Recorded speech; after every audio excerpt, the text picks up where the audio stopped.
And welcome, brothers, sisters, working class heroes. This is The Rick Smith Show.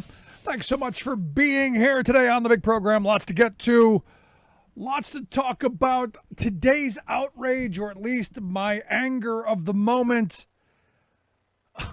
And it's one of these moments where you just go, we've gone through a couple of years of fighting over what the Russians did in 2016. Was the Trump administration in bed with Putin and the Russian GRU? Was there collusion? Was there coordination? We just went through a whole long period of fighting over this. And you would think out of this moment, we would have some clarity. There would be, okay, it's in the past, whether he did it or not, it's over with. There's nothing we can do about 2016 now. Let's go from this point forward and ensure it never happens again. There's never a question about a presidential campaign having ties with a foreign adversary or a foreign government. I don't even care if they're our allies. They should not be interfering in our elections. Our elected officials should not be currying favor with foreign governments, friendly or adversarial, that we shouldn't be doing it. And I think that's, at least I hope, that's a unifying idea. The idea that we don't want our presidential candidates going with their hat in hand, begging from Putin or Xi Jinping or Kim Jong-un for who knows. Or am I off base here? I thought that was the least we could have done. And I was hoping in this latest National Defense Authorization Act that's moving through the Senate that there would be something that says, okay, we're going to do this. Because it was there. Mark Warner, the top Democrat on the Senate and Intel Committee, he said that, it was there. But on Tuesday, our Republican friends evidently forcibly removed it out. And you go, why? In this moment, right now, where there's talk of the Russians, Vladimir Putin and their spy unit paying the Taliban a bounty on U.S. soldier heads, that you would think at this moment, this would be the last thing that Republicans would move forward on. That they would say, no, that's common sense. We don't want people, interacting with foreign governments and getting help from them, either through, information or intelligence or even money, which, all of which, the claim is the Trump administration had their hats in hand and lots of hands out. So you would think we could get by this and say it's never going to happen again. Even if you buy that it happened with Trump or not, this is one of those moments that you go, hey, this is the time. Evidently not. And like I said, this moment, maybe it's just this moment in history that I'm looking at is really important, because I'm looking at this story about Putin paying the Taliban, and there actually being some money trail, and there actually being some roads back to Trump, and there actually being some interesting things where you start going, is this Trump's Benghazi? And I said earlier today, I don't think Jim Jordan and I don't think the Republicans are I know in the House they're not. But in the Senate, is it possible? Because understand, Republicans held 8 separate investigations into Benghazi. 8, the longest investigation of anything that has ever happened in this country. Let that sink in for a second. And I'm not diminishing the fact that 4 American heroes and patriots died. I'm not in any way diminishing that. But they had 8 separate investigations. Took years and found nothing. Found, in my view, that the Republicans sequester the hostage situation that they created by holding funding, that played a big part of it, because we didn't have the money and the manpower. But you won't hear that from the Republicans. That's not coming out of their mouths. So my question is are you going to see investigations into this? Because, I just was reading a York Daily Record report, before we came on air, that evidently 2 of the Marines that were killed back in April of 19, they believe were part of this. And right here from our area. And, I'm not going to, I don't want to use their deaths to politicize this, but, every soldier that dies for this country, there's a special place. And it makes it even worse when, Trump's friend, because he's, always, on the Putin side, is the guy that paid for this. I mean, it's angering and it's frustrating, and I'm not seeing enough Republicans speaking out. Now, Ben Sass, the Republican from Nebraska, he's come out and said, we need to know who knew what and when, and I give him credit for that. He's he's a member of the Senate Intel Committee, and maybe we'll hear something. What we've heard so far from the White House, and this came out yesterday from the press secretary, Kayleigh McEnany, was basically, we didn't know. Donald Trump had no idea, completely, totally clueless, absolutely the worst possible answer in my view. He didn't know because he didn't read the report, or nobody told him, and I guess for me, this is another reason why I think Donald Trump is not fit and never was fit for office.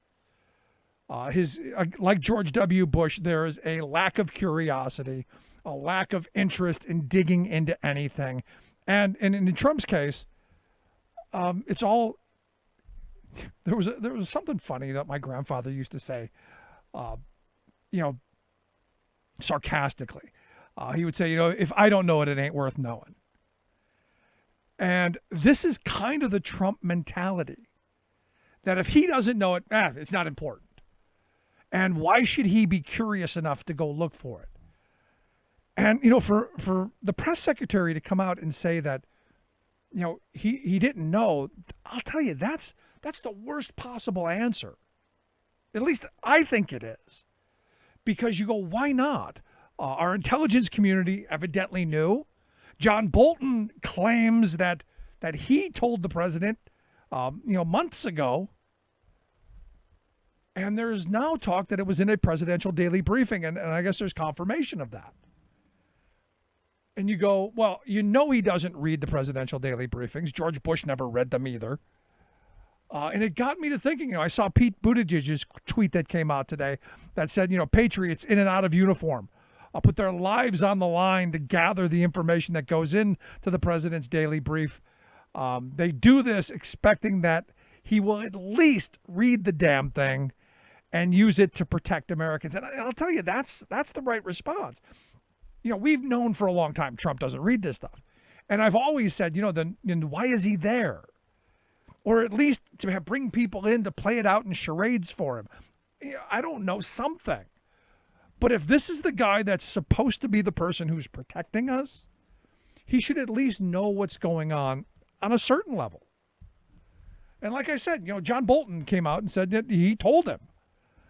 And, I spent today reading John Bolton's book. And we're going to have the ambassador on the program later in the week. And I'll tell you, it confirms everything that we've been saying about Donald Trump and everything that we've been saying about his management style and how he makes decisions. And sadly, it's all what he sees on TV. So, I had this idea, if you weren't going to read the presidential daily briefings, maybe they should have a presidential daily briefing channel, just for him, secured, something you put on the, right in front of the toilet in the morning for him to at least look at, while he's tweeting nonsense, something, so that maybe he would get this information. And then maybe it's a bridge too far to expect that he would actually be curious enough to care. And this is the weird thing, because I know so many people who have served our country, who are diehard Trump fans, because they honestly, to their core, believe that this guy's he's gonna do the right thing. He knows everything, and he cares, and looking at this this situation and McEnany's assessment and Bolton's book, it really shows a guy who he's only driven by him. He's only driven by, one, getting reelected, and two, figuring out how he's going to line his pockets. And I'm interested to see how the Republicans handle this situation. I'm interested to see how many of them who during the Benghazi era were screaming from the mountaintops and doing the grandstanding and all that, photo ops and all kinds of stuff. I wonder if they'll put the same kind of thought. Maybe not the grandstanding, maybe not, but the same kind of thought that they put into skewering Obama over Benghazi. Will they put the same thought into this? Because I got to tell you, this is bad. This is horrible. And I don't care what side of the political divide you find yourself. No president, none, should be able to get away with, I didn't know. Nobody told me. Or I didn't read the briefing. It just seems to me that it's a convenient cop-out for not doing his damn job. And as I said, in reading Bolton's book, the chaos that is in this administration and has been, and look, we knew from the beginning this was going to be like this. I said on Inauguration Day, this is going to be the worst administration in history. Chaos abound. We're going to hit a massive recession. There's going to be, as bad as I said it was going to be on Inauguration Day, and I said it was going to be bad, I didn't imagine this bad. I knew incompetence, I knew kleptocracy, I knew self-centered, I knew all of this stuff. And it didn't take a genius with a crystal ball to figure this out. You didn't need to be clairvoyant. You didn't need to be, someone who can, a soothsayer into the future. You just had to look at the person who is now going to be our president. And again, this is stuff that we talked about in 2016. So the question is the polls are, Trump's sinking fast in the polls, as he should be. Honestly, I can't believe it's not faster, but this we'll see. And we're going to take a quick break when we come back and talk about, the upcoming election, obviously, but maybe some hope. And, because I know a lot of people are saying, well, Trump's, doing all this stuff and he's packing the courts and, the conservative ideologues, they're in love with this and it's going to be horrible. Maybe a bit of hope from a radical pragmatist. When we come back, our good friend Bill Scheer is going to be here to share some thoughts on his most recent Washington Post article about this idea of the Republican Party trading their soul for a handful of conservative judges. Quick break. Right back with Bill Scheer. Stick around. You listen to The Rick Smith Show. Nothing more American than workers standing up, and the union gives a voice to win. On The Rick Smith Show. I'm Rick Smith, and this is Labor History in 2. On this day in labor history, the year was 1928. That was the day the state of Alabama outlawed the convict lease system that had been in practice for decades. Slave masters throughout the South had routinely loaned out enslaved people before slavery was finally abolished. The convict lease system continued this practice as the South worked to rebuild in a rush of rapid industrial growth after the Civil War. African Americans found themselves increasingly subject to sweeps by local and state authorities that coincided with harvest time or when labor agents arrived looking to man the coal mines. Many were convicted on trumped-up charges and shipped off to prison. Once there, they were leased to private industries and dispatched mostly to coal mines near Birmingham. By 1890, the state profited $164,000 a year. By 1912, prison mining brought in over $1 million in state revenues. In the PBS documentary, Slavery by Another Name, Douglas Blackman and other scholars note that prisoners could be driven in a way that earlier enslaved workers and free labor could not.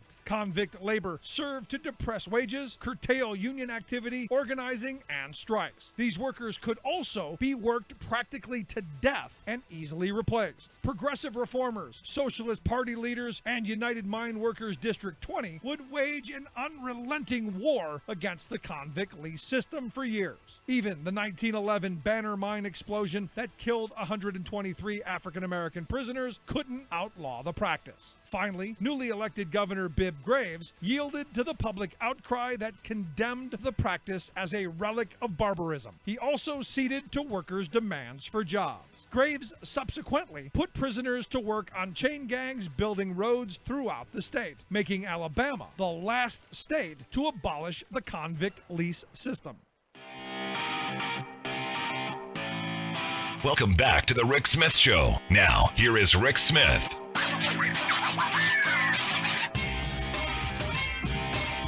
So as I said, I've spent the day reading John Bolton's book, and there was one part of it that got me thinking today. Because as I've said, my concern has been, Donald Trump has appointed his 200th judge, and, a lot for a first term.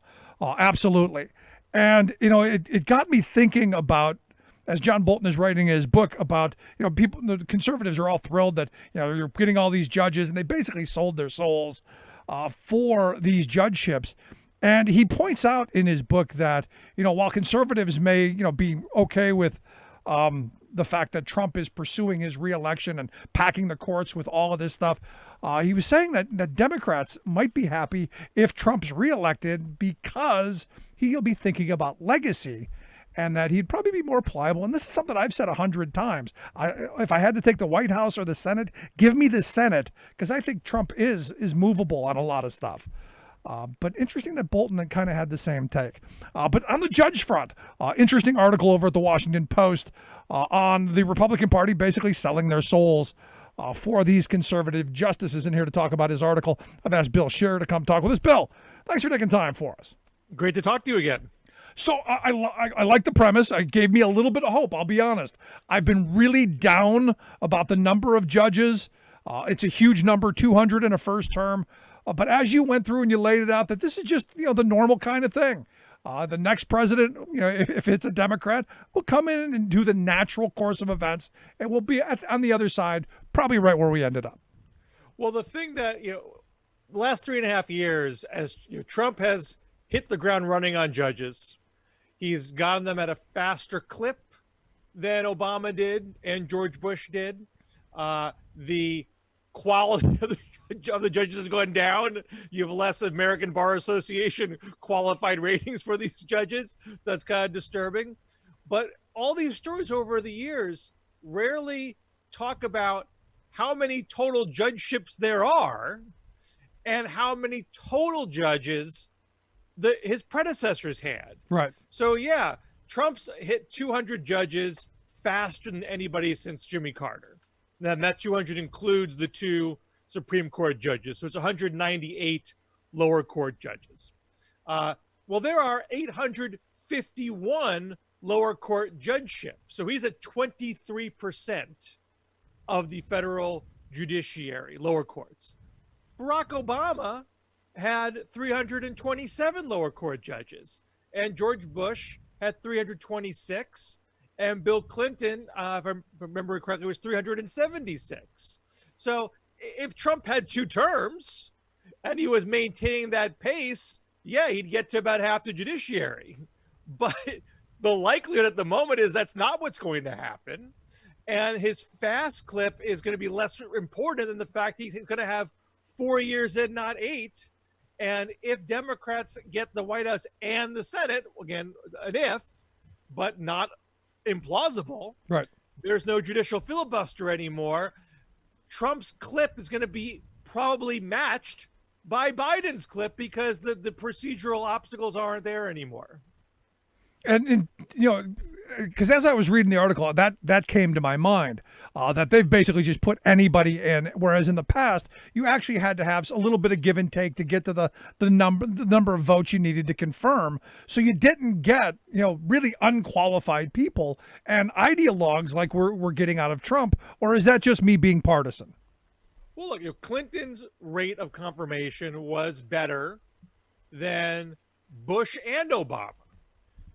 Let's remember, Democrats fought Bush pretty hard on judges to the point when they started musing about the so-called nuclear option, which was getting rid of the judicial filibuster with a straight majority vote by bending the Senate rules. They didn't do it. There was that gang of 8 that prevented that from happening. But Democrats were pushing the boundary on filibustering judges more so than had happened under Clinton. And that escalated further with Barack Obama. So, George Bush gets less than Bill Clinton. Obama's first term was a slower pace, and Democrats get fed up, and they do get rid of the filibuster in the second term, and Obama catches up. In year 5 and 6 of his presidency, he catches up, and then Republicans take the Senate in 2014, and that slows down again. But the net of it is he ends up with about the same as George W. Bush. Now, we're at a point where the filibuster is gone, and Republicans are like, oh, you silly Democrats, Obama, Harry Reid, you got rid of the filibuster. Look, Donald Trump took advantage and get all these judges. Well, Senate rules apply to all parties. So whoever gets that moment when you got the presidency and the Senate in line, they're all going to take advantage just the same. Right. And it's all going to be rough parity, and no one is ever going to fully capture the judiciary, which is how the founders intended it. So if you're a Republican and conservative and you're thinking, I'm going to swallow Donald Trump, I'm going to swallow protectionism, I'm going to swallow the abandonment of entitlement reform, I'm going to swallow Putin and Kim Jong-un and the abandonment of the Kurds, and it's all going to be okay because we're going to get those judges. It's just not how the system works, guys. The next party's going to have their bite at the apple, and it's not going to work out the way you thought it was going to work out. Right. And the judges that he got, I mean, these last couple of decisions coming out of the Supreme Court, I don't know. Some of my evangelical friends not happy.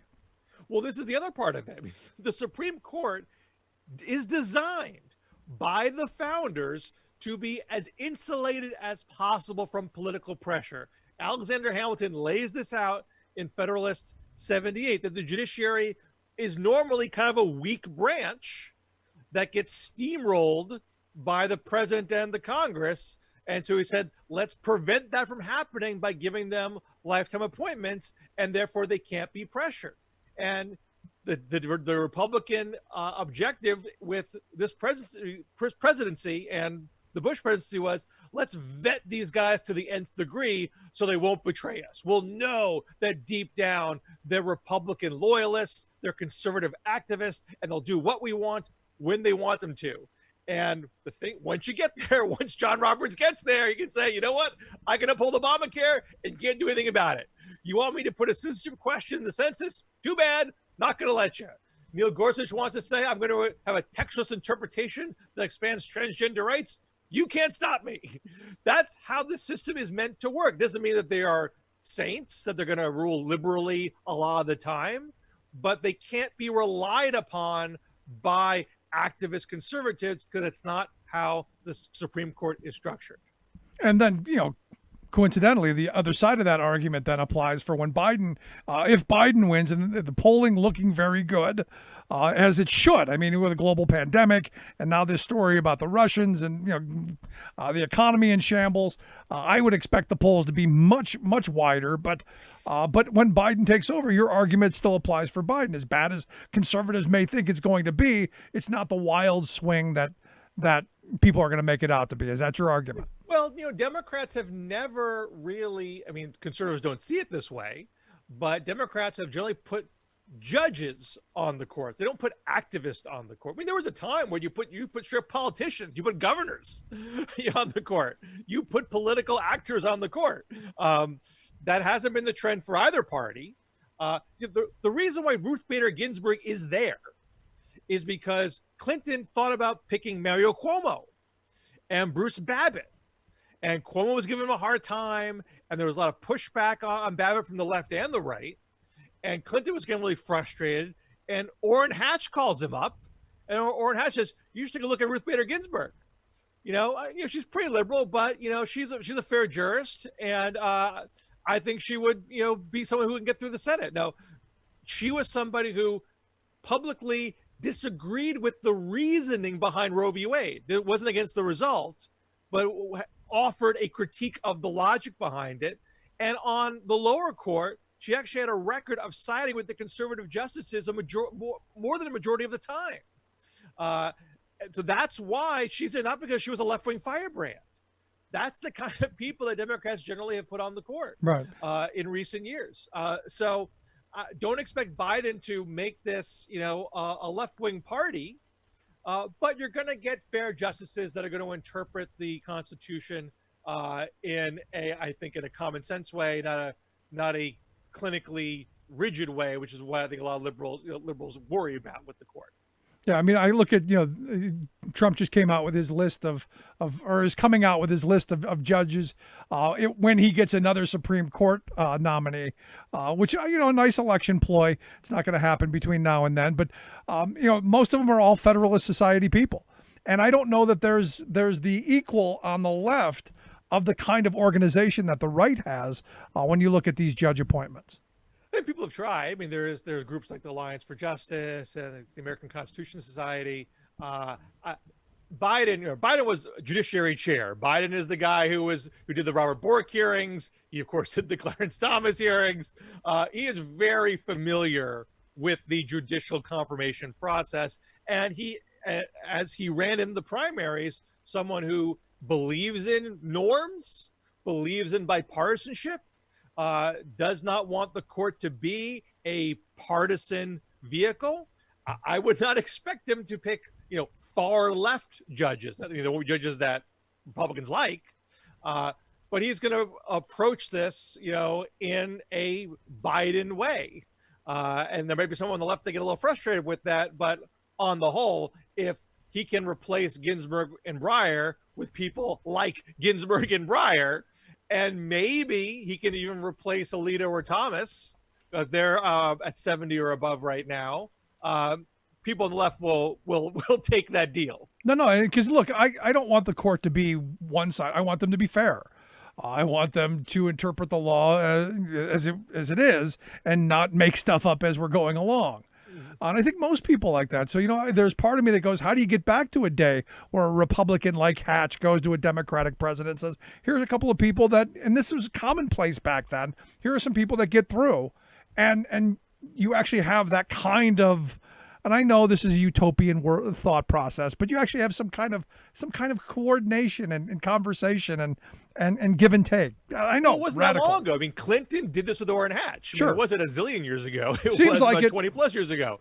And the thing that is so frustrating about the Merrick Garland situation was literally Orrin Hatch said a week beforehand they should pick Merrick Garland, but they won't. They're going to pick somebody far left. And Obama said, okay, Orrin Hatch, I'll pick your guy Merrick Garland because he's a fair jurist. And then Orrin Hatch stabbed him in the back like all the other Republicans did. I mean, that could have been a very balanced court, and Republicans decided to be greedy and not give that guy a fair hearing. And they thought they won the game with Gorsuch and Kavanaugh. Now they're grinding their teeth because it didn't work out the way they thought it was going to. Yeah. So let's move on to the election. I mean, because the polling numbers I saw, had Biden well ahead. Although, the thing that I saw said, Trump still has a lead in the enthusiasm gap, whatever that means. How are you seeing this playing out over the next couple of months? Well, I wrote a piece about this in Real Clear Politics earlier this week. There are only two incumbent presidents in the era of polling, going back to 1936, who came back from behind and won. And that is George W. Bush, who was behind 2.7 points in the Real Clear Politics average in the summer of 2004, and Barack Obama, who was behind 1.5 points against Mitt Romney in October of 2012. That's it for comebacks of elected incumbents. Now, Harry Truman came back. He's an unelected incumbent in 1948. He was 11 points down in the summer. Gerald Ford was an unelected incumbent who was actually down by 33 points and actually was ahead by 1 in the final Gallup poll and then lost by a hair. But they didn't go through the process of being elected in the first place. They didn't have that familiarity with the public coming into office. Donald Trump has been behind 10 points in the Real Clear Politics average. It was 9.6 last I checked. I mean, could he come back? Yeah, I mean, there's a first for everything, but it would be an historic comeback. It has never happened before that an elected incumbent who has been in office from the get-go, the public knows who the guy is, they've seen him up close, they have a very good opinion of whether they like his performance, they don't like his performance. To have them have a change of heart between the summer and the fall, it just hasn't happened in the last 90 years. And probably beyond that, we just don't have the polling to prove it. So, I mean, if the pandemic gets better and the economy improves, maybe he can pull it off. Who knows? Yeah. There's some foreign policy crisis that he wonderfully handles and everyone feels good about it. Maybe, but I don't think it's a correct argument to say, well, don't trust the polls, they're wrong. There are a lot of polls. It's not like 1 or 2 polls. You have a slew of national polls. You have a slew of state polls. You have a slew of Senate polls, and all from different outfits with different methodologies, and they all point in the same direction. So I don't think you can just sort of brush that off and say, forget the polls. This is where the country is today. They don't want to reelect Trump as of today. And so something external has to happen to dramatically change their mind for him to win. Yeah, but he said the other day in a tweet that he's now learning internal polling, and the heck with all those polling companies and Fox and all those. He knows he's going to win. I mean, his aides have learned to feed him the data they want to feed him. But look where they're spending their money. The Trump campaign is spending in Iowa and Ohio and Georgia. That it's not where you spend if you're on offense. That's where you spend when you're on defense. Yeah, so you don't believe me, follow the money, and that will tell you the answer of where this race stands. Yeah, going to be interesting to see how this plays out, especially this Russia thing, which, again, the defense. Do you buy the defense of he didn't know? He's ignorant. Sorry, we've got an ignorant president. Do you buy that defense? Well, it's early, and I can't pretend to know every last aspect of the story, so I don't want to get out ahead of it. I'm obviously not going to trust the White House line on its face, but I'm always willing to. The saying that you don't want to necessarily assume the worst is because you don't like the guy. Sometimes things are complicated. But what's interesting to me is we've had so many of these kinds of scandals for the last 3.5 years, and almost every one of them has not moved the political needle.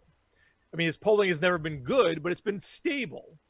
And he's never been ahead of Biden, but Biden's lead has been stable through much of this race. And between between January and May, generally around 5 or 6 point lead for Biden. What's made it go up to 10 points? What was the event that happened? It wasn't the pandemic.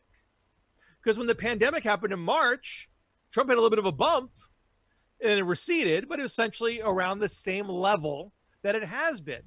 It was George Floyd and the protests that followed that. That is when it jumps. George Floyd died on May 25th, and the news coverage started nationally on May 27th. And that is when that poll starts to really widen. And that's not intuitive, because a lot of people thought, oh, these riots in the streets, disorder, there's going to be white backlash that's going to help Trump. This is in Trump's wheelhouse. And Lord knows he tried to exploit it to his end. But that is not how it has worked out. This is the one thing out of all the nonsense we've gone through for 3.5 years. That is the thing that's made this, Biden being marginally ahead to Biden being indisputably ahead. And again, it's indefensible what happened. And you're right. It was right in his wheelhouse. I did think that you would have seen some kind of defense of him, and you just haven't. Not even the knuckle draggers are really out. The white supremacists have kind of even backed off a little bit. Well, there's a Los Angeles Times story this week reporting from a rural Arizona town, a Trump stronghold. I mean, it's not that the entire town's turned against him, but they're finding people who said, I voted for Trump and I'm sick of this. When he tear gassed protesters to hold a Bible in front of a church, that was it for me. I mean, there are people out there that has literally been what's the last straw? That's the last straw. Yeah, I mean, for a good number of people. If you're his political advisor, do you do that? I mean, I looked at that as going, that is just, I know that plays to some people, him walking through the gauntlet of riot geared police. I know that plays with some people, but for the mass of the country, that is not how we see leaders and presidents. You can understand, he won, he's there, he's president. He rejected all the kind of goo-goo advice all the way through. Yeah. He never did what the polls said he should do. He trusted his gut. He played to his base. And that was enough to eke out a narrow electoral college win. And they decided literally from day one and the Muslim travel ban that was the ticket to governing for the next 4 years and winning re-election. So you can understand instead of saying, let's do something similarly crazy today in the middle of these protests. It's worked before, but I think they went to that well one time too many. One too often. Make sure you check out Bill's article. The GOP traded its principles for conservative judges. It was a bad deal, he says over at Washington Post. We'll get links out. Bill, always great talking with you. I hope you come back again real soon. Always a pleasure. Take care. Good stuff. Our good friend Bill Scheer. Again, make sure you check out his work. Also, his website, BillScheerMedia.com. Quick break. Right back. Stick around. You're listening to The Rick Smith Show. We're working people. Come to talk. Remembering that united we bargain, divided we beg. Rick Smith.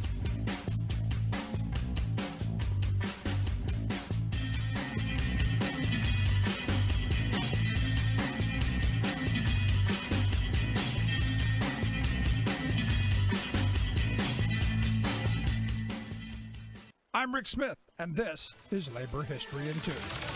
This day in labor history, the year was 1885. That was the day that streetcar workers went out on strike. The West Division Street Railroad Company had reduced the number of trips it made each day. The workers asked for a wage increase to make up for the loss of earnings. In response, management fired 15 union leaders. Outraged members of the city's labor movement rallied to the cause of the West Side Streetcarmen's Benevolent Association. Thousands of Chicagoans lined the company's tracks. Calls went out to revoke the company's charter. Mayor Harrison urged the company not to try and run their cars in the charged environment. But the company's management refused to listen. They demanded police protection to get their streetcars running. A police captain by the name of John Bonfield was assigned the task. Bristling with policemen, 10 streetcars rolled out into the crowd. Under Bonfield's orders, the police clubbed strikers and protesters along the tracks. When a group of bricklayers yelled "rats" at the passing cars, they were arrested.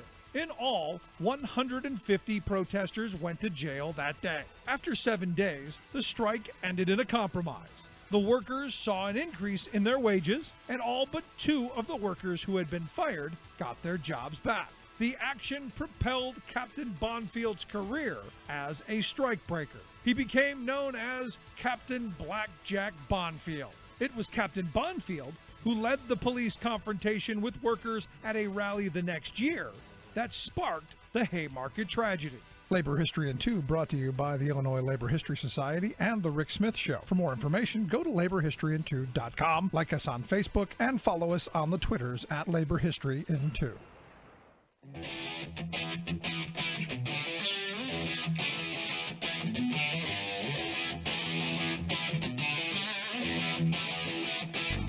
Welcome back to the Rick Smith Show. Now, here is Rick Smith. So transit workers during the height of the pandemic showed up to work every day. We labeled them essential workers. They were frontline heroes. You know, you've seen the drill. We've talked about this before. And look, to their credit, they showed up. They got people to work on time. Other essential workers, healthcare workers, grocery workers, people who we needed to help us get through this.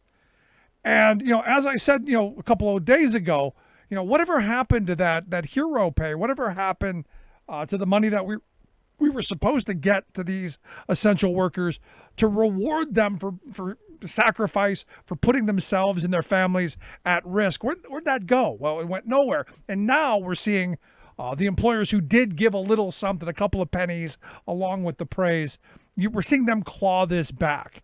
And I saw this announcement by Amtrak that they're going to lay off 20% of their workforce and reduce a bunch of services. And, to me, this is kind of the wrong time to be doing this. It's the wrong time to be taking things out on workers, which is why I have asked John Feltz to come talk with us.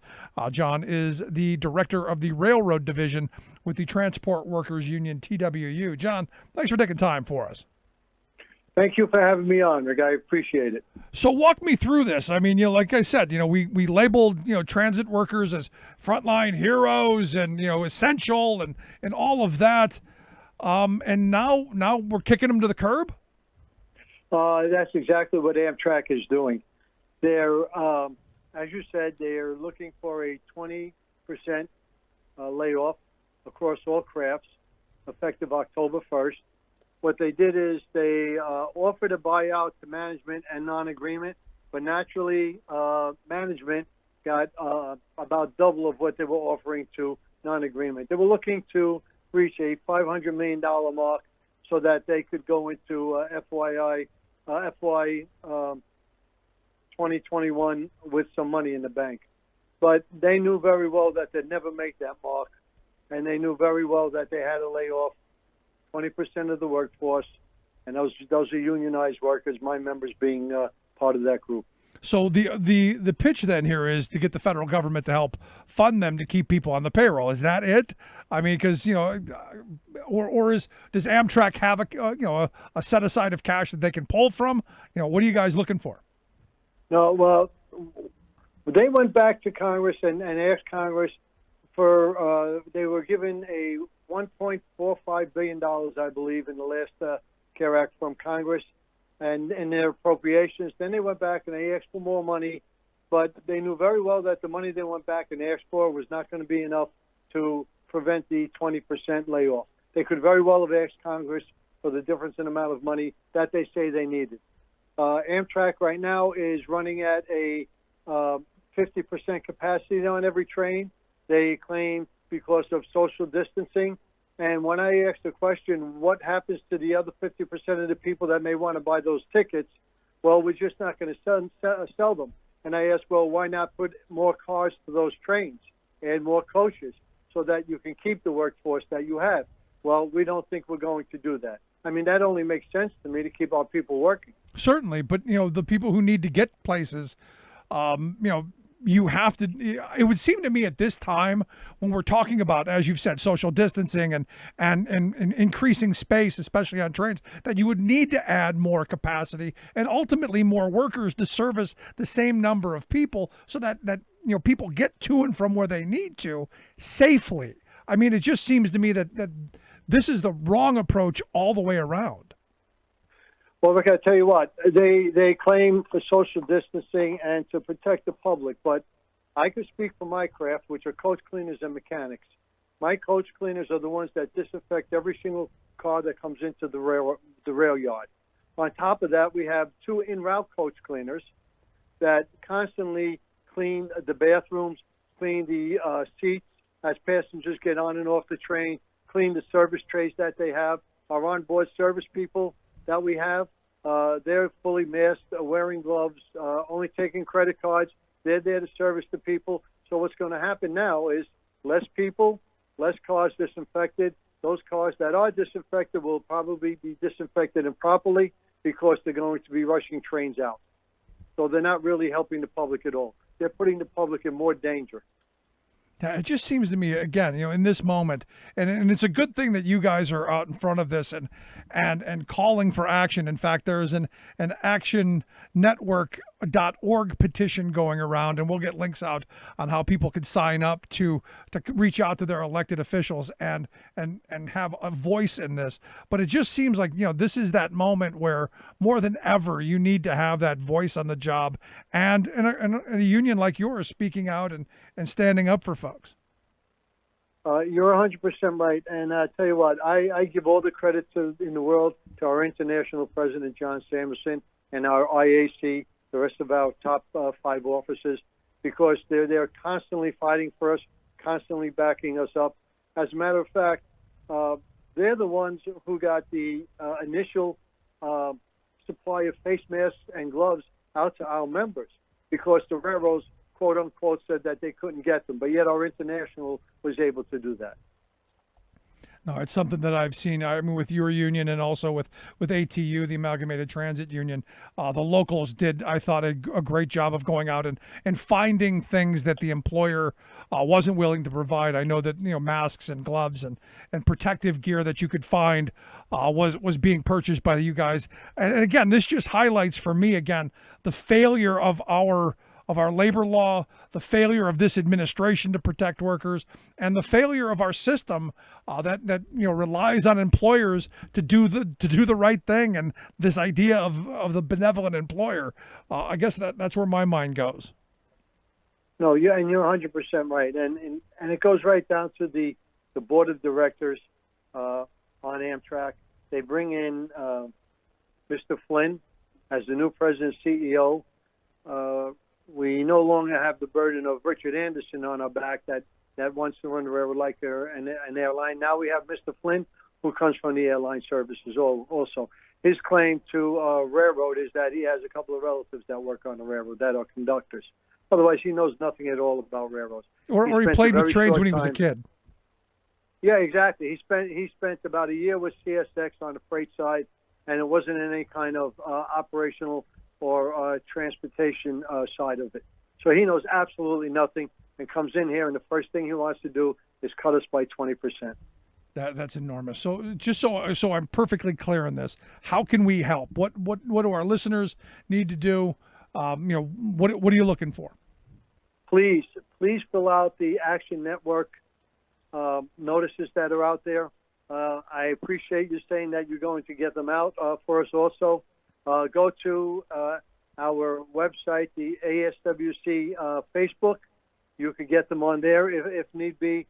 That's what we need. We need the public to step up and back us up like they did in the past. They are the taxpayers, and Amtrak is really their railroad. So I would appreciate them doing that, to get out there and fill that Action Network forms out for us. We would appreciate it, and get in touch with your congressman. And that's the important part. Make sure you contact your congressman. Now, when they do, because there's probably going to be some people saying, well, maybe we need to cut some of this long distance service. Maybe we don't want people moving around. Maybe we want to keep people localized. Any validity to that argument that maybe by having these trains traveling these distances, it's potential to spread this virus? Any thought there? I personally, I'm not with the CDC, but I see how they make the trains up, and with the long distance trains, they're now cut them down to 3 days a week. And if they add cars to those trains, they will be able to run with passengers being even safer than what they are now, because you'll have more cars for more social distancing.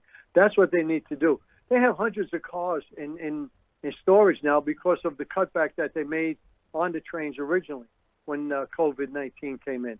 Right. They have the cars there. They have the employees there. This is the best way to keep the public safe. The public, your long-distance train riders want that train. They need that train. Some of them, it's the only way that they have to get from one place to another. It's just a matter of common sense. Put more cars onto the trains. Yeah, I mean, it does seem like common sense, and in this moment, it seems like cutting, it seems like pure opportunism to cut the amount of workers that you have in a time when what needs to be done is much more labor intensive. It just seems like pure opportunism. Exactly. Unfortunately for us, the pandemic was terrible for all of us on a personal level, and Amtrak is now using this as an excuse to cut the long distance trains. As I'm sure, as you know, they've always wanted to do this.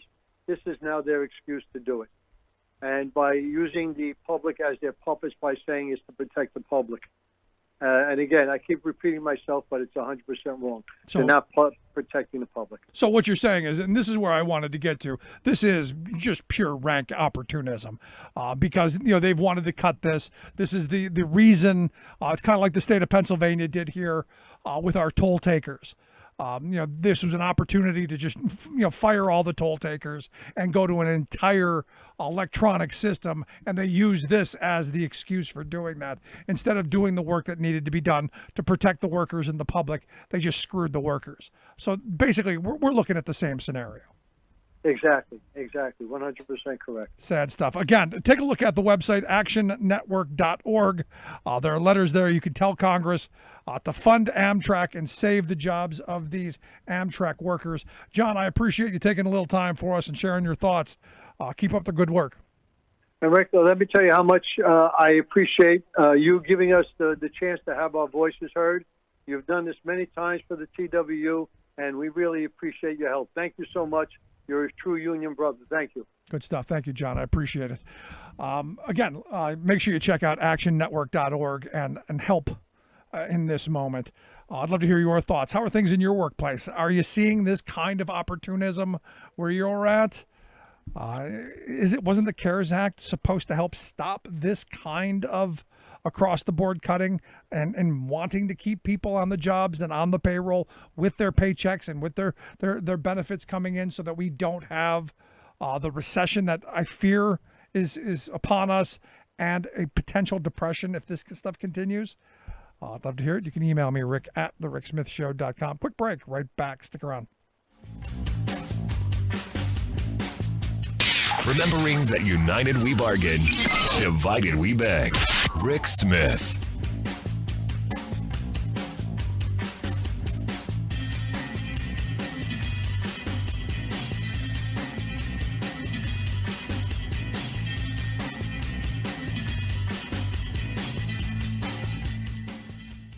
I'm Rick Smith, and this is Labor History in 2. On this day in labor history, the year was 1998. If you were trying to drive to work on that Tuesday morning in Midtown Manhattan, you were probably late. 40,000 construction workers took to the streets in a massive protest. They shut down more than 200 building projects. They were rallying against the use of non-union labor. The New York Daily News declared Midtown shut down and pending projects hammered by protests. The New York Post's front page headline was Midtown Mayhem. The protest snarled traffic outside of the Metropolitan Transportation Authority on Madison Avenue. The MTA had awarded a $33 million contract to build a subway command center to a non-union employer, Roy K. Incorporated. The construction workers chose to hold their demonstration during rush hour to make the most impact. One organizer explained, "We wanted to make the biggest statement possible." The workers chanted, "What do we want? Union! When do we want it? Now!" Some of the protesters decided to march to the job site. At 10th Avenue, they were met by police in riot gear and police on horseback. One protester estimated that there were 2,000 police officers, including snipers on rooftops. Up to that point, the protest had been relatively peaceful. But then the police demanded the protesters disperse and began to spray mace into the crowd of construction workers and supporters. One protester was kicked in the head by a horse. Numerous police and protesters went to the hospital for injuries and exposure to the police mace. 38 people were rounded up and arrested. After the protest, small pickets against the MTA project continued. But the non-union contractor, who had the power of New York City Mayor Rudolph Giuliani's police force to back them up, would not be moved. Labor History in 2 brought to you by the Illinois Labor History Society and The Rick Smith Show.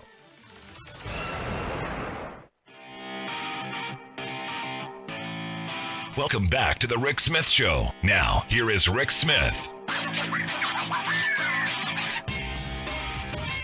So I'm actually a little surprised today, to be honest, that a New York State Supreme Court judge issued a temporary restraining order or temporary injunction against the release of Mary Trump's book, Too Much and Never Enough: How My Family Created the World's Most Dangerous Man. Evidently, there will be a hearing set for July 10th, but temporarily they cannot publish. They can't sell the book yet. I guess it's been published. We'll see. But this is one of those moments where Bolton's book got through. Why not Mary Trump's?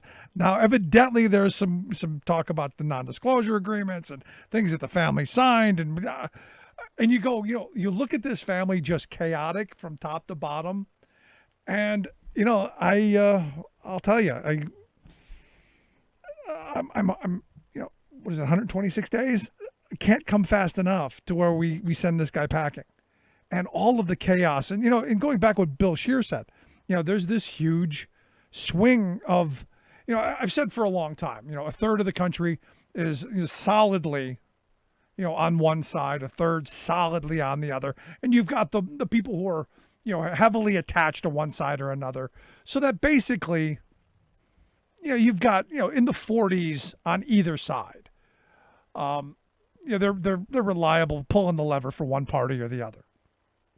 And about 5 to 7% are the ones who, they're the least informed, they're the least active, they're the least interested. They're the ones who decide all of our elections. And it's basically how they feel at one moment to the next on how these elections swing. And they're not happy. And, I'm glad that Bill pointed out that it's all of the protests going around because of George Floyd's murder. I have yet to find anyone who in any way justifies what happened, because we saw it right in front of us. There is no justification, and I haven't even heard the David Dukes of the world coming out with a bizarre justification, which usually you get something, nothing. And this is one of those moments where, maybe there's hope. Maybe there is some hope. And oddly enough, today, again, interesting that the governor of Mississippi, Tate Reeves, signed a bill today that is going to drop the state flag. It is the last one in the country that features the Confederate battle emblem. So they're ditching the state flag. They're going to put together a commission that will design a new flag, and then it will be voted on by the people of Mississippi in November. And this is one of those moments, maybe for healing, maybe for who knows. But interestingly enough, the flag was adopted back in 1894, and here we are all of these years later with that treasonous symbol on it, finally seeing its way onto the trash heap of history. I think that's a good thing. And, this is one of those moments where you look at this governor and, I've not been a big fan, but this is one of those moments that I think he realizes that he can be the last guy standing on the treasonous past, or he can be the guy who history remembers as leading the state in a better direction. And politics being what it is, there it is. And finally this hour, our Supreme Court today decided that if a state is going to give private schools money, they have to give it to religious schools. And I'm sure this made Betsy DeVos all tingly in the panties and all warm and fuzzy all over, because, our religious schools are going to get tons of funding. For me, the answer to this is no more money to private schools. Private schools are private. They shouldn't be getting public money. Now, as someone asked me today, does that now mean that when the church schools and the religious schools take taxpayer dollars, that we then get some say into the curriculum? Interesting question. And does it also mean that maybe they have to start paying taxes? Again, another interesting question. But my view on it is no more money for private schools. Sorry, You're private, you get your own money. We need every dime that we allocate for education into the public school system. Just my thoughts. I'd love to hear yours. You can email me, rick@thericksmithshow.com. Quick break. Right back. Remembering that united we bargain, divided we beg. Rick Smith.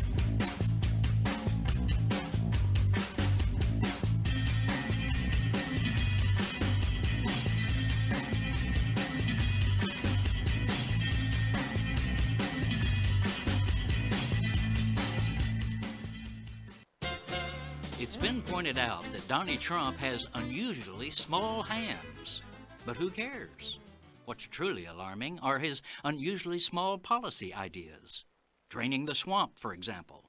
He bragged that he'd be stronger than Drano, promising he'd rid Washington of its infestation with lobbyists, corporate favor seekers, and other swamp critters. But he betrayed that populist pledge from the very start, staffing his entire presidency with CEOs, lobbyists, and Republican megadonors who are gleefully rigging the system for themselves against the rest of us. Also, remember how candidate Trump blistered the behinds of Wall Street's billionaire hedge fund hucksters for getting rich by destroying middle-class jobs? He promised that, by gollies, he would take away their loophole that lets them escape paying taxes they owe. But as president, he wimped out, handing a $1 trillion tax cut to the billionaires, including meekly leaving the pampered hedge funders' loophole entirely untouched. And where's that Make America Great guy who claimed that only he had the vision and chutzpah to rebuild America, pledging to launch a $1 trillion investment in our national infrastructure? His chutzpah petered out and his vision shriveled to a hokey scheme of smoke and mirrors, basically asking states and corporations to come up with the money and calling on them to privatize our public infrastructure. Where's the greatness in that?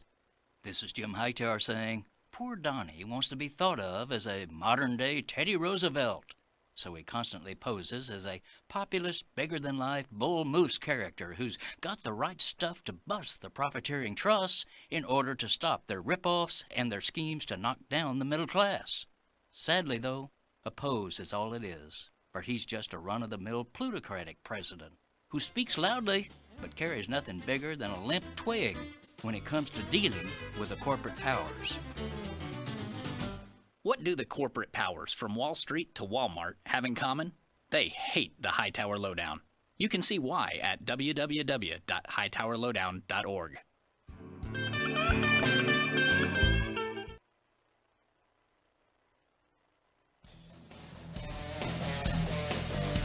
Welcome back to the Rick Smith Show. Now, here is Rick Smith.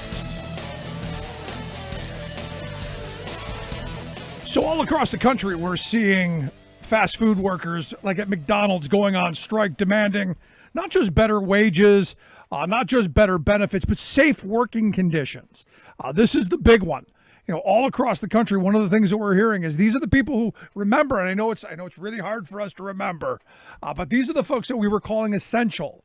These were the people who had to keep going to work even though everything else was shut down because they were essential. They were the people we were calling heroes. Remember that? They were the ones who we were going to give $25,000 to for showing up to work. And I'm still questioning, where's that $25,000 at? But through all of this, their voice has been loud and clear. We want $15 an hour for a minimum wage and a union to bargain for not just better wages, not just better benefits, but safe working conditions. And here to share some thoughts on this fight for 15 and a union campaign, I've asked Richard Iker to come talk with us. Richard is a maintenance worker at a McDonald's out in Kansas City. He's also one of the leaders in the fight for 15 and a union movement. Richard, thanks for taking time for us. Thank you for having me. So you'll walk me through some of this because, right now, I'm sure you've heard it. You're essential. You're a hero. You're all that stuff. Right now, safety is front and foremost, isn't it? Yes, it is. And what are you guys doing to make sure that doesn't get lost? Because I don't know where you're at, but in our neighborhood, things are starting to really go away quickly. That extra buck or two they gave workers is already clawed back. Some of the PPE stuff being clawed back. What are you seeing on the job? Well, what I'm seeing on the job is, for instance, that there was initially a very slow response. So why now we have plastic shields installed on the front line. We have plastic shields in the drive-thru. We have face masks. We have gloves. They're taking our temperature. But this didn't really consistently happen until late May, or mid-late May. You know, we've already been in this for a couple of months. Right. Before all this stuff started rolling out. You know, this is an example of the slow response that McDonald's corporate had to this pandemic. Even though we were called essential workers, you know, we were not initially given the protective gear that we needed to protect ourselves at that time. It only through when we went on strike and started protesting and bringing light to this attention to this, that McDonald's corporate began to step up and start to respond and made sure to start getting this stuff out to the stores. No, and again, it comes back to this moment of nothing is ever given. It's demanded, it's fought for. And as I've been watching across the country at a number of fast food places around the country, it's been the courage of people like you to step up, speak out, and demand fair treatment. And without the organization that you guys have, I don't think any of this stuff happens. Yeah, you're correct on that. I've been a part of the fight for 7 years now. I've been on strike multiple times. For example, the fighting for 15 in a union. You know, one good example is just this quarter, McDonald's corporate gave out $1 billion to its shareholders, you know, in the midst of a pandemic. And yet the first quarter, they gave $1 billion too. That $1 billion didn't go down any. And yet I know that during the height of this pandemic, my hours were cut. My fellow workers' hours were cut. People were laid off. People were furloughed. We were all making less money. And then those that were working extra hard to try to keep things going. And yet McDonald's, they just turned around and they didn't reduce any of it. They gave another $1 billion away as if it was nothing, you know. And all of its workers we were the ones working to earn that money, you know. I mean, my store's lobby isn't open yet, so we're doing drive-through, and they have been repeatedly asking us to step up, you know, get the cars out, get moving, get the cars out, get going for drive-through. And yet, you know, we're asking McDonald's to step up and take responsibility for its workers. You know, I've worked for over 25 years for McDonald's corporate and never had a paid sick day. Never had a paid sick day my whole time. That's insane. And you know, the thing that gets me is, you know, during this whole crisis when places were shut down, the people that we called non-essential workers, they were sent home. They were forced to stay home, shelter in place. They were given an extra $600 a week on top of their unemployment. And yet you guys who showed up every day not only had to work harder, you didn't get that extra $600. You didn't get really anything to make the risk, not to just yourself, but to your family, worth it. But yeah, there were some incidents that caused some incidents at my store, because some workers found out about how the workers who had gotten furloughed or were no longer working were actually making more money staying at home than we were working at the store itself. It shows you a good example of the kind of wages that McDonald's corporate pays its workers. Right. That, you know, you're actually making more money at staying at home than you would being on your job. And how does that work out to be essential? You know, you're paying the non-essential workers to stay home more than you're paying the workers to do the actual work. No, I mean, that's really incredible. But, you know, here's the thing, and why I think it's so important that the work that you guys are doing to raise awareness, not just to this moment in history, but to the fact that, you know, every job should be a living wage job. Every job should come with dignity and respect. And, you know, society, for some reason, has looked down on people who work in the restaurant industry, and especially in the fast food industry. And I'll tell you, it's hard work. And I guess I don't have to tell you that, you know. But I think people need to realize that every job should be a good job. And only by doing what you're doing can you make that such. That's correct. I mean, people will ask me, you know, am I worried about getting infected at work? You know, as a maintenance man, it's my job to take out the trash. It's my job to pick up trash on the parking lots, clean the bathrooms. So I have lived with the fear of becoming ill through work for years now. This is COVID-19 just added an extra layer to that, you know, on top of my already worrying about what I have to deal with every single day, just as part of my job, you know. And though, And then we worry. We take everybody has their temperature taken when they come in the morning. We worry what's going to happen if one of the workers gets sick, And the thing about it is that for years, McDonald's corporate would demand that if you called in sick, you had to have a doctor's note. Now, what happens if you don't have any insurance? Right. Or you're underinsured? Then you have to go and find a doctor on top, and earn that expense on top of missing the hours on there. And so you can see why by putting in those rules, it's almost encouraging people to come in even if they are sick. It's not encouraging, it's forcing them to do it. And this, again, it's one of these moments, Richard, where this pandemic has exposed a lot of the problems that we have in this country, a lot of the vulnerabilities of workers like you who don't have vacations, who don't have sick time, who don't have health insurance. And to put you and thrust you into a situation where you're risking not just your lives, but your family's lives and your coworkers' lives, I think is another one of those moments where our society is void of any reality. And I think doing what you guys are doing so important. Yeah. While I don't have any immediate family living with me, I do have a 12-year-old nephew who was wondering why he can't see his uncle as much as he used to. I mean, these are real fears, because I have to worry about getting sick and worry about infecting, right, other people that I know. For example, not just my fellow coworkers, but my elderly father, who's 78 now, and so these are real issues. And we're talking about how McDonald's, for just a little bit of money, less to the shareholders and more for the workers, to provide things like healthcare, to provide things like childcare too, which is an important issue, especially in this age, where the schools closed. And the single parent now has to take care of the child. How is she going to get, child care? I can't come in because of my baby. People, oh yeah, we've heard that excuse before. This is real. This is really happening stuff. Yeah, these are people's lives. You're right on. I've had cases where employees have taken their children to work with them.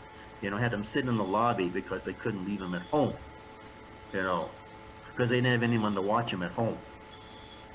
Yeah, I mean, it's this is the real deal. This is really what we're dealing with. It's the reason why we're fighting for 15 and a union, for union recognition, and to get a voice on the job, so we can ask for these benefits that so many other union workers take for granted. Things like paid sick leave, vacation time, child care, and retirement. Yeah, no, all the things that unions have fought for over the years. I wanted to get your kind of a change of topic here real quick. I wanted to get your thoughts. I don't know if you've seen the Arizona Senator Martha McSally's piece of legislation called the American Trip Act. It's almost laughable while having this conversation with you to even bring up the American Trip Act. But Martha McSally wants to give each individual $4,000 per person, $500 per child. So a family of 5 would get $9,500 a year to go on vacation. Because obviously she thinks the tourism industry needs a boost. So she wants to give all this money to people to go on vacation. When you see $50 billion being allocated, or she wants to allocate $50 billion for rich people who have paid vacations to go on vacation, what does it make you think?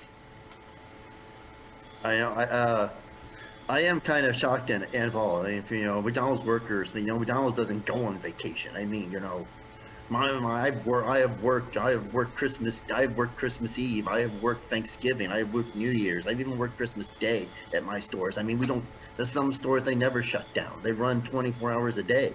I mean, time off or vacation? I mean, really? I mean, McDonald's doesn't take a vacation and doesn't expect its workers to either. You got to be there. You got to do your job. You got to show up on time. You got to get the customers out.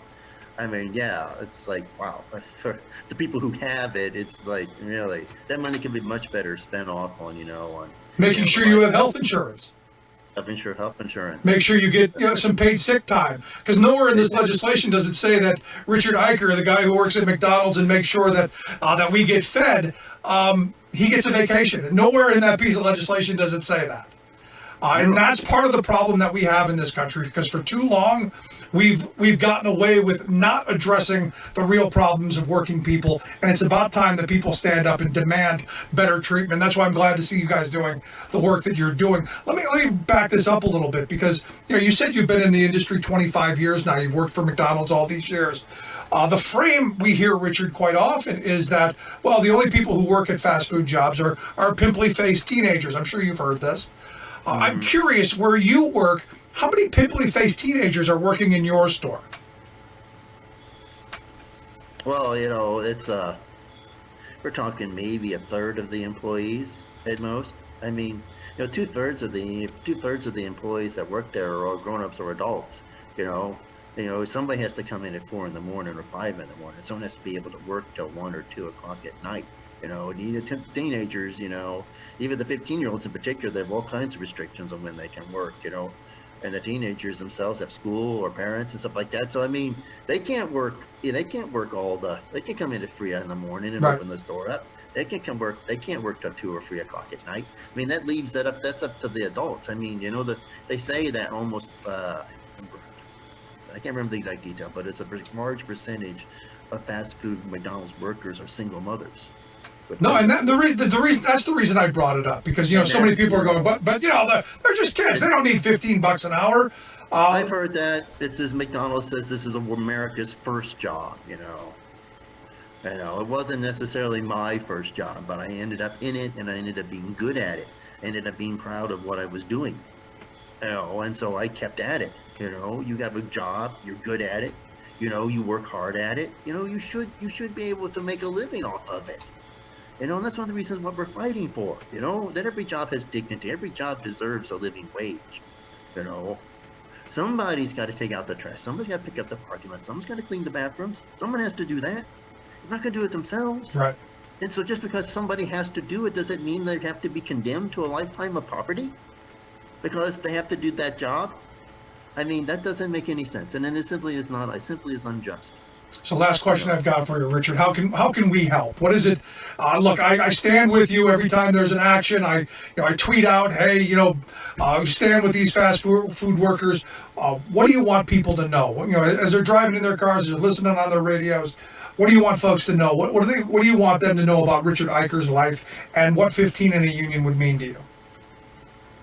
Well, I think that the most important thing to do in this election year that can help us is look at the politicians you're voting for and see where they stand on workers' rights. See where they stand on the fight for 15. See where they stand, for a union for workers, and that's where we need to make the big difference, Ed. We can protest and we can march in the streets, but until we get the politicians who are willing to change the laws to hold these corporations accountable, we'll not be as successful as we can be. I mean, we made successes here in Kansas City through our protests, so we know it can be done. We can move the political needle. We just need to get out there and vote responsibly. Good stuff. Richard Iker, I appreciate the time. Keep up the great work. I'd love to have you come back and talk with us again at some point. Okay. Thanks so much. Again, this is one of those things that, as I've been saying for a while, it's about dignity. It's about respect. It's about ensuring that every job matters and every job is worth that respect. I'd love to hear your thoughts. You can email me, rick@thericksmithshow.com. Let me know what you think. Is it possible that we could pay $15 and make sure that every worker gets health care and paid vacation and paid sick time? I think it's possible. You can email me, rick@thericksmithshow.com. Quick break. Right back. Stick around.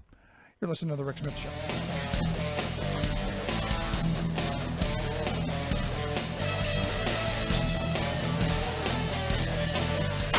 The Rick Smith Show, where working people come to talk.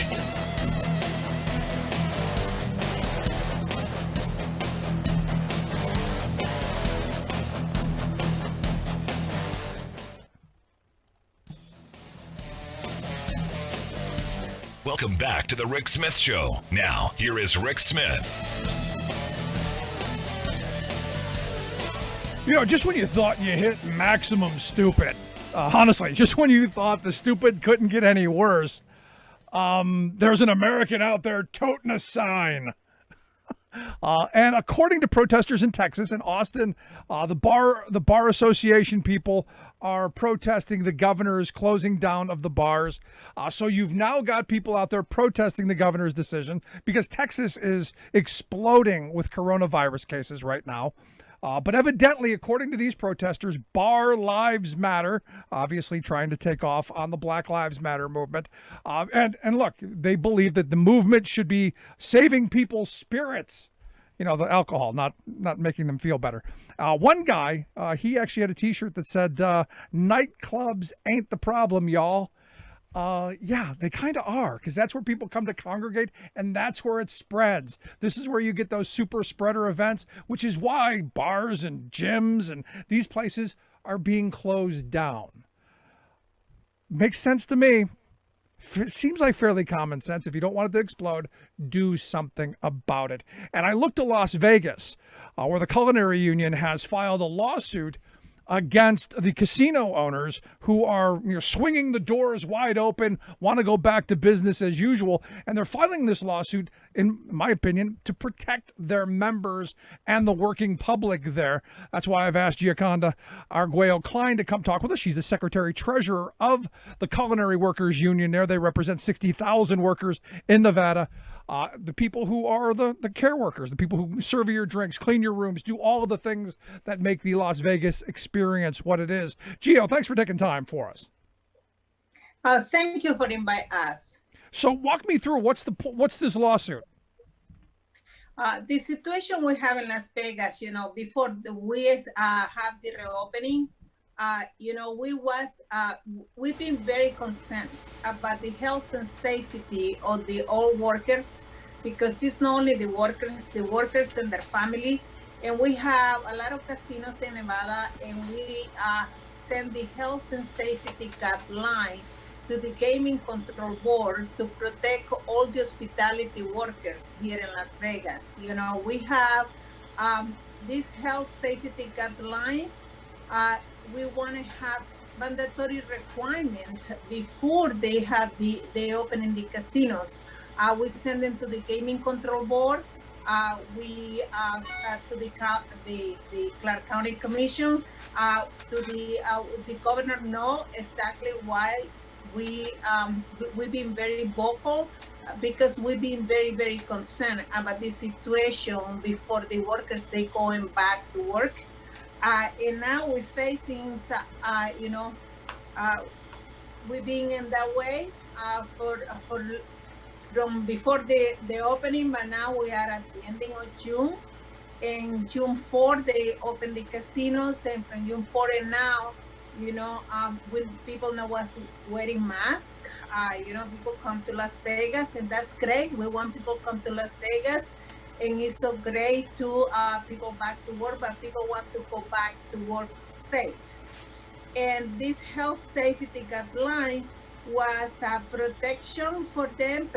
First thing, prevention. We want to have a mandatory test for all the workers. We want to have check temperatures when people coming and go to social distance, have PPE protection, mask and everything, where it will protect the worker when they go into work, and have deep cleaning and room daily cleaning every single day, and have an enforcement. This situation have requirement where it had to be enforced, and we did this, and now we have situation with the workers. They've been explaining to exactly what happened inside. And we yesterday we did a lawsuit against three companies, against three companies, and we have one is the Signature NGN Grand, and the another one is about Stadel's restaurant at the Bellagio, what is the NGN Resorts, and Guy Fieri restaurant at the is at the Harrah's, is from the Caesar Entertainment, because we saw in these allegations we have the rules and process they've been having in the company right now. They haven't started this condition for these workers, One of the things is they put rules and process where the COVID-19, they can spread more if that happens, and not shoot down the areas where they found the working areas where they found somebody positive, and right away they had to shoot down that and completely clean it up without keeping open. That's really bad for the workers. Right. And the failure, to tracing what workers was right there with the worker who was positive, and explaining to the workers when somebody, was positive among the coworkers. You don't need to identify, but they say this person is being positive, and we have one who they have to explain it to the coworkers. And one of the things is they've been given false information how the COVID spread and what is the symptoms. And what we see is completely hazardous condition right now, these allegations. And that's a violation for our collective bargaining contract. And that's why we have this lawsuit. No, and it's important because, look, at the end of the day, I view these companies, they just want to go back to business as usual. They want the profits to keep rolling in and the workers be damned. They get sick. It's just, well, bring on the next group of workers that are disposable and exploitable, which is why I think it's so important that worker organizations like yours, the Culinary Union, step forward and demand better treatment, because if you guys aren't going to do it, there's really nobody else out there that's going to protect them, especially not the Trump administration and this Department of Labor. Yeah, we feel very disappointed right now because, we have leaders in the state too, where they are, right now, the Gaming Control Board is really tough when it's about gaming. The Clark County Commission, they oversee the strip. And when they oversee the strip, they don't have to see only the employers, they have to see the people they coming inside to work every day, because they expose not only the workers, their families, and the community too. And people sharing residence, a lot of times you see that they expose all these people. And right now, we have workers with these allegations saying, this is a very, how I can say to you, these allegations right now, we have the lawsuit, but are we going to continue to getting statements, evidence, everything, because COVID is a very serious virus. People can get really, really sick, and the recovery, your body is not the most, could be very slow, and can be too, people can die. And we already have, 19 members and families of the Culinary Union. They pass away. So you guys, I thought, did a really good job at the beginning of saying, if we're going to reopen, these are the parameters at which we think have to be met before our members will come back. And as you said, testing was a part of it, personal protective equipment a big part of it, social distancing a big part of it, all of the common sense things that need to be done. So just so I'm clear, you're saying that that's not happening right now in the casinos, and your members are at risk. That's what I'm hearing, right? Yes. What we're saying is we have allegations, where they are serious because they have process. They put some rules and process where they put in the workers in a hazardous condition. When you are not tracing the cases of COVID, or when you don't communicate who been positive with COVID, or cleaning the place right away and shutting down the area. The workers, they feel very stressful now to go when they go into work. Every morning, people, they not thinking in their cell phone, they thinking in their families. Okay, I'm going to go work. I think if I get sick, I'm gonna come back home. I'm gonna pass this to my family. And some people, they have very difficult situation. They living with their grandparents, and the great parent, they older, or they have a person with a very vulnerable immune system, somebody with cancer treatment and home, all that kind of situation you have in life. And right now, going to work is very difficult for them. Yeah, but let me ask you this, because obviously you represent restaurant workers and bar workers and service industry workers who are at the lower end of the pay scale. These are the people who they're the ones who are living hand to mouth, paycheck to paycheck. Maybe not your members particularly, but the industry as a whole. What should we be doing for that industry? I've said that if we're shutting them down, we should be paying them and continuing the additional $600 that was allocated to keep people home, keep people able to support their families, and keep people safe. And then, we quash this thing and do it in a really stringent way so that we do quash it, that we don't have to keep coming back after this and have these predictable, surges like we're having now. I'm curious, where do you find yourself, and what's your union advocating for? We're supporting to extend them the benefit for the people that don't come back to work yet. And one of the situations we have with the unemployment is if you have a vulnerable person in your home who is sick, and then you go back to work, you will lose your unemployment, and they offer the job to you. Right. And all that kind of things. It's a lot of pressure and stress for families right now. And what we're asking is the leadership, really take care of everybody's right now, because people vote for leaders, and the leaders, they are in tough situations right now, but they have to balance, profits, revenues, in people's life, because when you're losing your mother or your father, nobody can replace that. And you have young people, maybe somebody in the late 40s and have 3 kids, and you don't want to lose you don't want to lose anybody older or young. You don't want to lose anybody lower, somebody you love in your family. Most certainly. And right now, this is a very difficult situation for everybody. Yeah, but this is why I said from the beginning, we should give workers a true choice. A true choice of staying home, staying on unemployment, protecting themselves, or returning to the workplace if they so choose, and give them a real choice and not force them, as you've pointed out, that once the employer says come back to work, they're left with no alternative but to return to work or get nothing.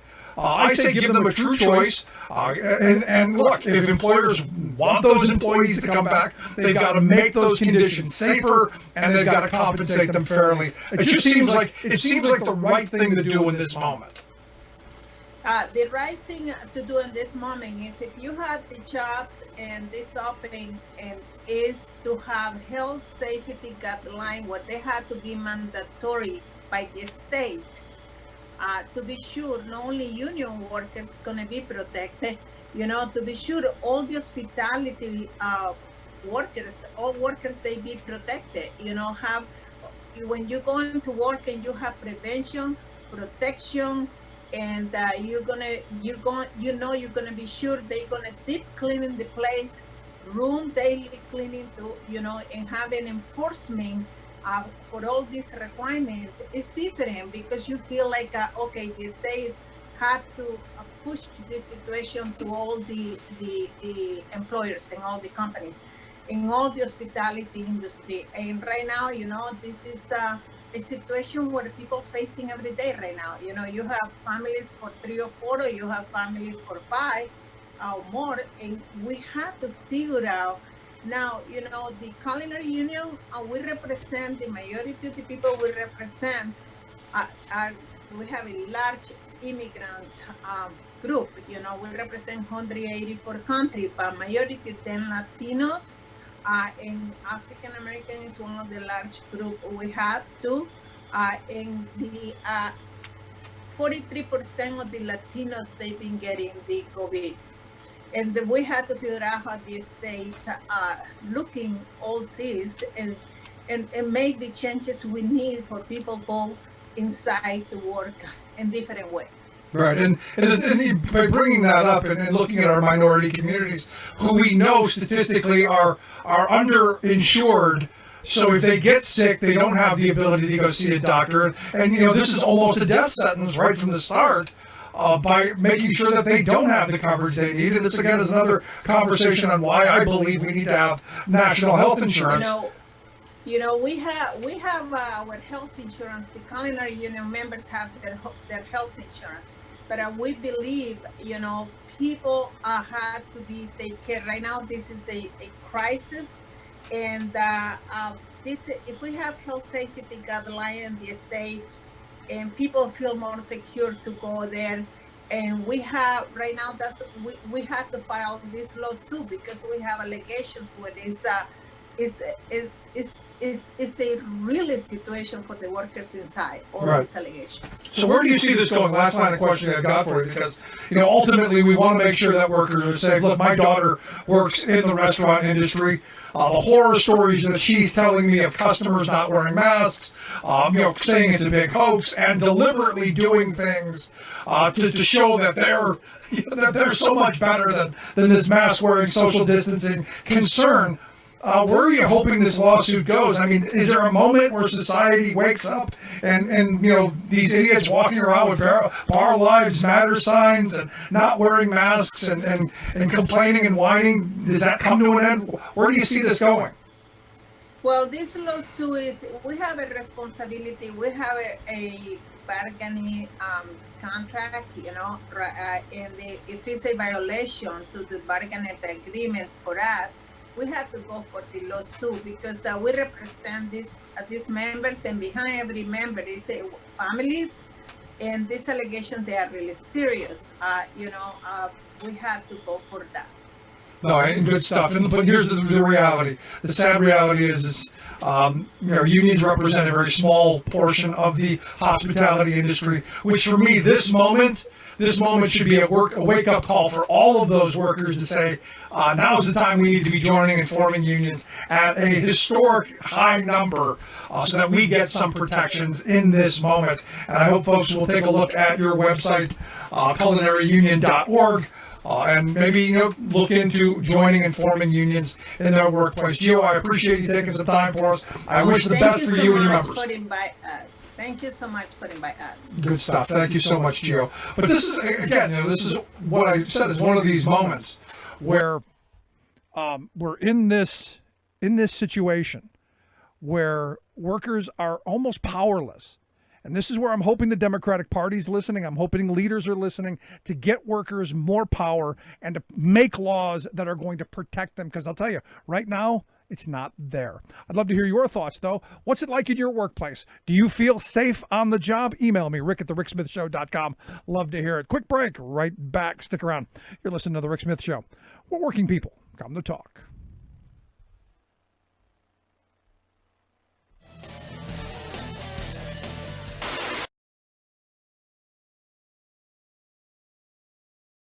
Casinos in Nevada, and we send the health and safety guideline to the Gaming Control Board to protect all the hospitality workers here in Las Vegas. We have this health safety guideline. We want to have mandatory requirement before they open in the casinos. We send them to the Gaming Control Board. We to the Clark County Commission, to the governor know exactly why we've been very vocal, because we've been very, very concerned about the situation before the workers, they going back to work. And now we're facing, we've been in that way from before the opening, but now we are at the ending of June. In June 4, they opened the casinos, and from June 4 and now, when people know us wearing masks, people come to Las Vegas, and that's great. We want people to come to Las Vegas, and it's so great to people back to work, but people want to go back to work safe. And this health safe